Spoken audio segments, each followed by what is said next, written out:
ಇದು ರಿಪಬ್ಲಿಕ್ ಕನ್ನಡದ ಬಹುದೊಡ್ಡ ರಿಯಾಲಿಟಿ ಚೆಕ್. ಹುಬ್ಬಳ್ಳಿ ಧಾರವಾಡ ಸೆಕ್ಯೂರಿಟಿಗೆ ಸಂಬಂಧಪಟ್ಟಂತೆ ಅಲ್ಲಿ ಎಷ್ಟರ ಮಟ್ಟಿಗೆ ಖಾಕಿ ಗಸ್ತಿದೆ, ಎಷ್ಟರ ಮಟ್ಟಿಗೆ ಸಂರಕ್ಷಣೆ ಇದೆ ಅನ್ನೋ ವಿಚಾರಕ್ಕೆ ಸಂಬಂಧಪಟ್ಟಂತೆ ರಿಪಬ್ಲಿಕ್ ಕನ್ನಡ ರಿಯಾಲಿಟಿ ಚೆಕ್ ಮಾಡಿದೆ. ಹುಬ್ಬಳ್ಳಿಯಲ್ಲಿ ಮಧ್ಯರಾತ್ರಿ ಪೊಲೀಸ್ ಬೀಟೇ ಇಲ್ಲ, ಹಾಗಾಗಿ ಇಷ್ಟೆಲ್ಲ ಸಮಸ್ಯೆ ಆಗಿದೆ.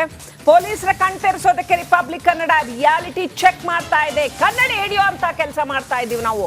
ನೋಡ್ಕೊಳ್ಳಿ ಏನಿದೆ ನಿಮ್ಮ ಪರಿಸ್ಥಿತಿ, ನೋಡ್ಕೊಳ್ಳಿ ಕಾನೂನು ಸುವ್ಯವಸ್ಥೆ ಎಷ್ಟು ಗಬ್ಬೆದೋಗಿದೆ, ಹಾಳಾಗಿ ಹೋಗಿದೆ ಹುಬ್ಬಳ್ಳಿನಲ್ಲಿ, ನೋಡ್ಕೊಳ್ಳಿ ಅಂತ ತೋರಿಸ್ತಾ ಇದ್ದೀವಿ.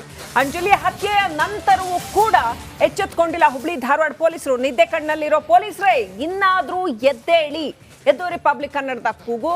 ರಿಯಾಲಿಟಿ ಚೆಕ್ ಮಾಡಿದ್ದೀವಿ ರಿಪಬ್ಲಿಕ್ ಕನ್ನಡ ವತಿಯಿಂದ. ಹುಬ್ಬಳ್ಳಿ ಧಾರವಾಡದಲ್ಲಿ ಮಧ್ಯರಾತ್ರಿ ಗಸ್ತು ತಿರುಗುವಂಥದ್ದು ಬಹಳ ಬಹಳ ಕಡಿಮೆ ಆಲ್ಮೋಸ್ಟ್ ಕಂಡು ಬಂದೇ ಇಲ್ಲ ಅಂತ ಹೇಳಬೇಕು. ಪ್ರಕಾಶ್ ಹಿರೇಮಠ ಪ್ರತಿನಿಧಿ ವಾಕ್ ಥ್ರೂ ಮಾಡಿದ್ದಾರೆ, ನೋಡೋಣ ಬನ್ನಿ. ನೇಹಾ ಹತ್ಯೆಯ ಬಳಿಕ ಎಚ್ಚೆತ್ತುಕೊಳ್ಬೇಕಾಗಿದ್ದಂಥ ಹುಬ್ಬಳ್ಳಿ ಧಾರವಾಡ ಪೊಲೀಸ್ ಇಲಾಖೆಯ ದಿವ್ಯ ನಿರ್ಲಕ್ಷ್ಯದಿಂದ ಮತ್ತೊಂದು ಹೆಣ್ಣು ಮಗುವಿನ ಬಲಿ ಆಗಿದೆ. ಪೊಲೀಸ್ ಇಲಾಖೆಯ ದಿವ್ಯ ನಿರ್ಲಕ್ಷ್ಯದಿಂದ ಹುಬ್ಬಳ್ಳಿಯಲ್ಲಿ ಮತ್ತೊಂದು ಜೀವ ಕಳೆದುಕೊಂಡಂತಾಗಿದೆ.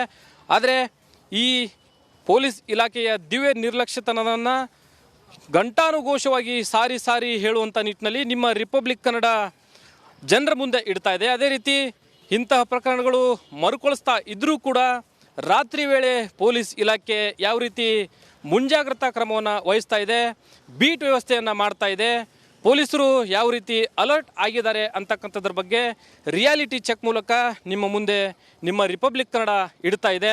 ಯಾವ್ಯಾವ ಭಾಗದಲ್ಲಿ ಪೊಲೀಸ್ ಇಲಾಖೆ ಯಾವ ರೀತಿ ಹದ್ದಿನ ಕಣ್ಣನ್ನು ಇರಿಸಿದೆ, ಕೃತ್ಯಗಳಿಗೆ ಕಡಿವಾಣನ ಹಾಕುವಂಥ ನಿಟ್ಟಿನಲ್ಲಿ ಯಾವ ರೀತಿ ಮುಂದಾಗಿದೆ ಅಂತಕ್ಕಂಥದ್ರ ಬಗ್ಗೆ ಸಂಪೂರ್ಣ ಚಿತ್ರಣ ನಡಿ ಈಗ ಶುರು ಮಾಡೋಣ.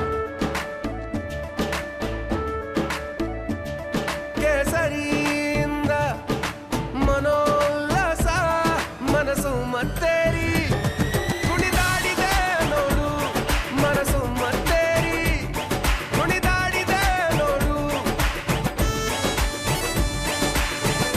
ಕ್ಷಣ ಕ್ಷಣವೂ ಆಚರಿಸಿ ಕೇಸರಿ ಹಬ್ಬ. ವಿಮಲ್ ಬಾಯಲ್ಲಿ ಹೇಳಿ ಕೇಸರಿ ನಿಮ್ಮ ಮುಂದೆ ಇಡ್ತೀವಿ, ನೋಡೋಣ ಬನ್ನಿ.